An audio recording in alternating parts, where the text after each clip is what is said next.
नमस्कार मित्रांनो, अस्सल हाताची चव या मराठी यूट्यूब चॅनलमध्ये तुम्हा सर्वांचं स्वागत आहे।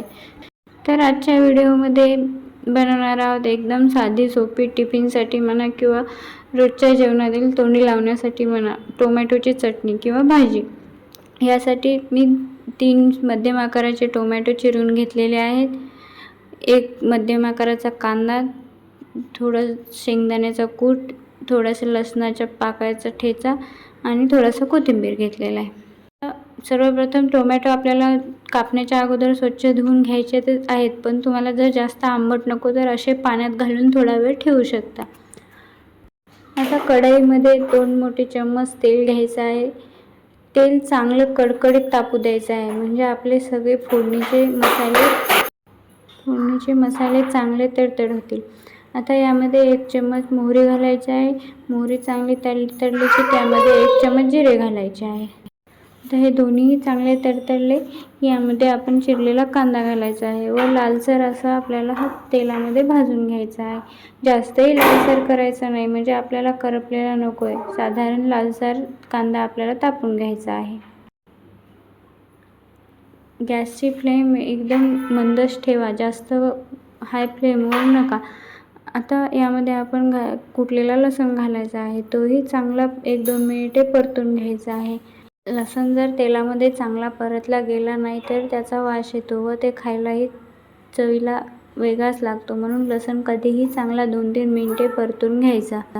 आता यामध्ये आपण आपले सुके मसाले घालणार आहोत। मी इथे 1.5 चम्मच एवढं लाल तिखट घेतलेलं आहे। लाल तिखट तुम्ही तुमच्या चवीनुसार घ्या, म्हणजे तुमच्या घरात जेवढं तिखट खातात तेवढं घ्या। थोडीशी हळद घ्यायची आहे, 1 चम्मच कांदा लसूण मसाला घालायचा आहे व अर्धा चम्मच गरम मसाला घालायचा आहे। आता हे मसाले 2-3 मिनिट चांगले परतून घ्यायचे आहेत।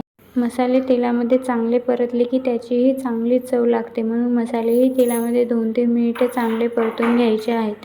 आता यामध्ये चवीनुसार मीठ घालायचं आहे। ही भाजी तुम्ही मुलाच्या टिफिनमध्ये किंवा ऑफिसच्या टिफिनमध्ये देऊ शकता। बनवायला एकदम सोपी आणि खायला एकदम छान लागते। आता सर्व मसाले आपले चांगले तेलामध्ये परतून झालेले आहेत। आपण चिरलेला टोमॅटो घालायचा व तो 2-3 मिनिटे तेलामध्ये चांगला परतून घ्यायचा। भाजीला काही नसेल तर ही भाजी बनवायला एकदम सोपी आहे। घरात टोमॅटो तर आपल्या सहजच उपलब्ध असतात, तर ही भाजी काही भाजीला नसेल तर तुम्ही बनवू शकता। टोमॅटोची रस्सा भाजीही छान लागते। सुकी भाजीच नाही तर रस्सा भाजी तर यापेक्षाही छान लागते, तीही नक्की ट्राय करू शकता आपण। आता हे टोमॅटो चांगले तेलामध्ये परतले आहे। यामध्ये आपण जो शेंगदाण्याचा कूट घेतला होता तो कूट घालून घ्यायचा आहे। शेंगदाण्याचा कूट आपण भाजलेलाच घ्यायचा। कच्च्या शेंगदाण्याचा घेतला तर ते अगोदर तेलामध्ये तळायचा, नाहीतर तो कच्चा लागतो, भाजीची चव बिघडते। टोमॅटोही 2 प्रकारचे असतात, एक आंबट असतात तर एक साधे नॉर्मलवाले टोमॅटोही 2 प्रकारचे असतात, एक आंबट असतात तर एक गोड असतात। गोड म्हणजे साधारण नॉर्मल असतात। नॉर्मल टोमॅटोच्या भाजीमध्ये गोडाचा पदार्थ घालायचं काम नाही, म्हणजे गूळ किंवा साखर घालायचे काम नाही। इथे मी अर्धा चम्मच गूळ घातलेला आहे, कारण मी जे टोमॅटो घेतले होते ते थोडेसे आंबट आहेत, म्हणून त्याचा आंबटसरपणा मोडावा म्हणून थोडासा गूळ घालायचा आहे।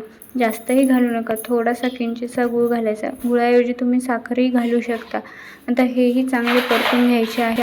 आता आपले टोमॅटो व सगळे मसाले पूर्णपणे व्यवस्थित तेलामध्ये परतले गेलेले आहेत। आता याची 5-7 मिनिटे वाफ काढून घ्यायची। पाणी घालायचं गरज नाही आहे, फक्त वाफेवरच ही टोमॅटोची भाजी शिजते, त्यामुळे पाणी घालायची गरज नाही। जास्त वेळ शिजवायचीही गरज नाही, 5-7 मिनिटात ही भाजी शिजून तयार होते। बघू शकता आता ही भाजी पूर्णपणे शिजलेली आहे। आता यामध्ये आपण चिरलेला कोथिंबीर घालून घ्यायचा आहे। आता ही भाजी आपली पूर्णपणे डब्यासाठी तयार आहे।